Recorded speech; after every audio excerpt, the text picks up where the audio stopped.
Hi, this topic is going to show you how to work with the quotient rule when you have negative exponents. Quotient just means to divide. So basically what I'm talking about is a fraction that has letters in it, because that's algebra, that also has negative exponents attached to it. So this is maybe what it looks like. This is just an example.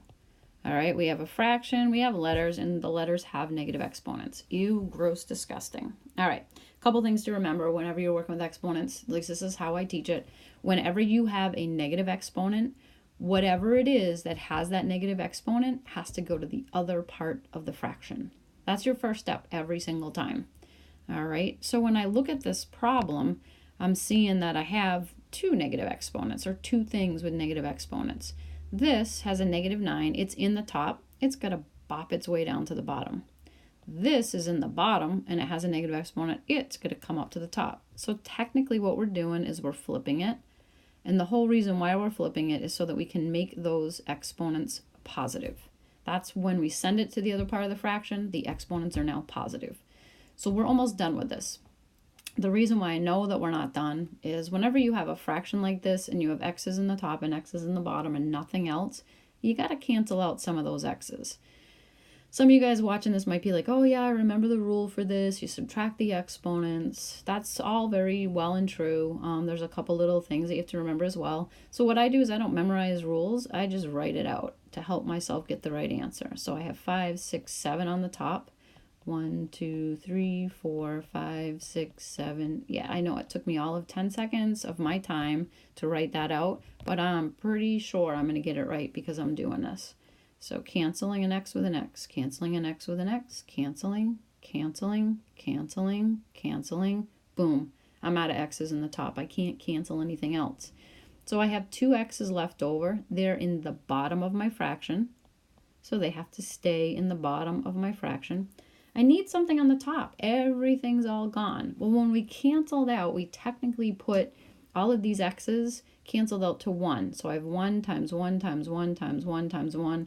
Well, you can multiply 1 times itself any number of times and you're still going to get 1.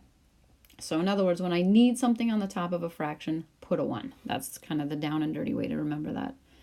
Let's try another one. Let's say that we have b to the 6 over b to the negative 9. So this one's a smidge different because the two things don't have negative exponents, just one does. This guy has to come upstairs and become a positive exponent. So I'm going to rewrite the b to the 6. The b to the 9 comes upstairs, and technically there's a 1 underneath, which we don't really need to write anymore. For the b to the 6, that means I have 6 b's. And they're joining 1, 2, 3, 4, 5, 6, 7, 8. They're joining 9 b's. If I count how many b's there are altogether, I'm just going to have 15 b's. All right, and you can write it either way. So if you have 6 b's joining 9 b's, you get 15 b's. The rule that you would have had to memorize to do that is to add the exponents in that case. But sometimes, like I said, just picturing it in your head or writing it out will get you the same answer. All right, let's try another one. All right, let's say this time we have, let's say that we have, we're going to throw some numbers in here too. So let's say that we have x to the negative 3. We're going to put a 4 over that.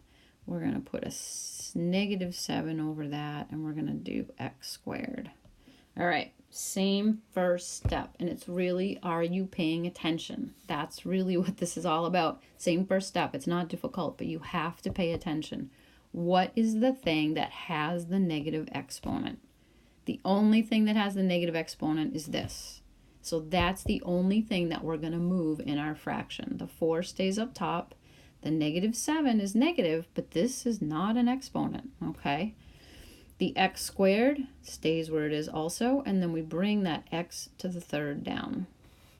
Okay, I know that we're not quite done because it's illegal to leave like two x's next to each other like that. You have to combine them. So the 4 stays on the top. We didn't really do anything with the 4 or the negative 7. That's okay. Our deal was to clean up the exponents. So if we have 2 x's on the bottom, hanging out with 3 x's on the bottom, when we combine them, we have a total of 5 x's. It doesn't look much prettier, but you've handled it in what they would say is a legal way. You've gotten rid of the negative exponents. You've combined the x's all together on the bottom. You have, quote unquote, simplified it. Let's see if we can do one more just to kind of make sure you're okay with this. So let's say that we have a negative 5a to the 8th over 2a to the negative 6b to the 3rd. Okay, so again, just to start from scratch, what is it that has the negative exponent? It is only this, all right? And that a to the negative 6 isn't attached to the 2 or the b3. They're just sitting next to each other. They don't have to go to the same place together. So on the bottom we have a negative exponent. We need to bring that upstairs. So I'm going to copy everything we already have in the upstairs. None of that has changed. And now we're bringing this up. So I need to have an a to the 6th up there. On the bottom, the only thing we have left is a 2 and a b cubed. And now, again, these guys can't divide. I could change it to negative 2.5 if I do divide it out, but I'm just going to leave it. Why do more work if they don't ask me to? So I'm going to keep those numbers the same. On the top, I have 8 a's sitting next to 6 a's, and they're going to join up all together because they are the same. So if we have 8 a's joining 6 a's, we have 14 altogether. On the bottom, nothing to do with that b. It just kind of gets tugged along throughout the problem. It has no other b values to play with. I know I'm done because I only have a's on the top. I only have b's on the bottom. My negative 5 over 2 is completely reduced as far as possible. So I am done. I hope this helped.